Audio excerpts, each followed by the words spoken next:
For decades, we've all been told what to eat. We've followed certain guidelines, certain rules. But what if all that advice just suddenly changed? Well, that's exactly what the source material for this explainer claims has happened. And we're not talking about a small change here. We're talking about a huge, unannounced shift that could turn everything we thought we knew about food completely upside down. Okay, let's just really think about this for a second.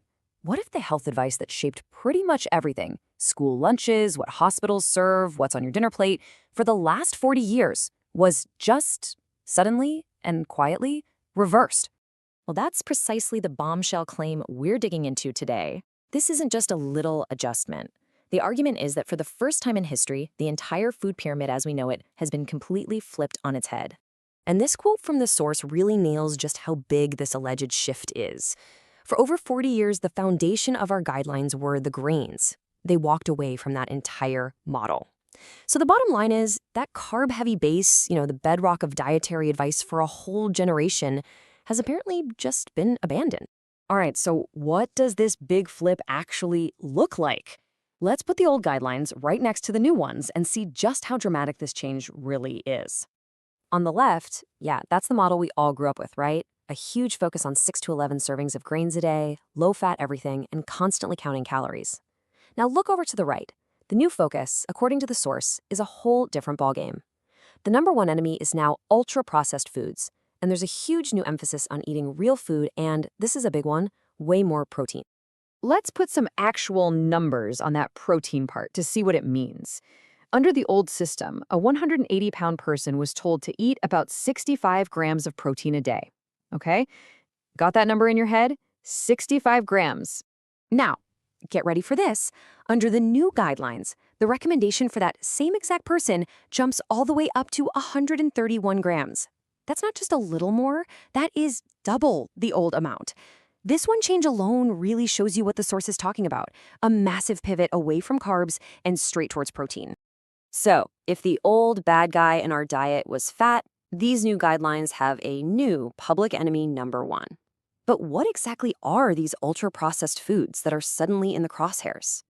And this is where things get really serious. The argument is that these new guidelines are finally pointing the finger at ultra-processed foods as the main thing driving 90% of chronic diseases. Things like obesity, type 2 diabetes, fatty liver disease. The source is saying that for years this connection was ignored, but this shift finally breaks the silence. But, this brings up an even deeper, more fundamental question. The source argues that before we can even define an ultra-processed food, we have to ask something much simpler. What even is food? You see, the source points out that for the most part, we're operating on a legal definition of food. Basically, it's something that you can eat and that can sit on a shelf for a long time without going bad. See what's missing there? Yeah, any mention of nutrition or health. Now contrast that with the biological definition. From this perspective, food is all about nourishment. Its whole purpose is to keep you alive, help you grow, and repair your body. And this is the core of the whole argument. We've ended up in a crazy situation where tons of products are legally called food, but they aren't actually nourishing our bodies at all. So you might be thinking this all sounds like a huge leap in the right direction. And it is. But the source is really quick to point out that there are still some major pieces missing from this new puzzle. So what's still being ignored? Well, the source identifies 4 key things: the whole concept of insulin resistance, when we eat our meals, the ongoing debate about saturated fat, and maybe most importantly, any kind of admission of past mistakes. Let's start with that first one, because it's a biggie. Let's focus on that first point, insulin resistance. In simple terms, this is when your body's cells basically start ignoring the hormone insulin, which makes it way harder to control your blood sugar. The source argues this is the real root cause of so many chronic diseases. And while this new diet might help prevent it, the guidelines don't mention it at all. That's a huge miss for the millions of people who already have this condition. For instance, there's no talk about things like intermittent fasting, which can directly help manage this exact issue. So why would they ignore something so important? The source suggests it might be to avoid having to admit past mistakes. It points to what happened with cholesterol as a perfect example. For over 30 years, we were all told to limit it, right? Then in 2015, that advice was just quietly removed. No big announcement, no oops are bad. The source claims this is just a pattern of not wanting to be seen as wrong. So if this whole dietary flip is real, what does it actually mean for us, day to day? Well, the potential real-world fallout is absolutely huge.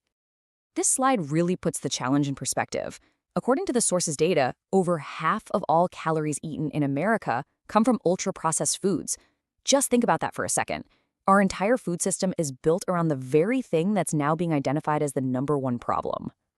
And that means that entire institutions, massive ones, are going to need a complete rewire. We're talking about a total teardown and rebuild of school food programs, the meals served in hospitals and nursing homes, military rations, and yeah, the entire food supply chain that stocks all of them. So here's where we land. According to our source, the nutritional map has been totally redrawn. The rules of the game have changed. But it leaves us with one massive, lingering question.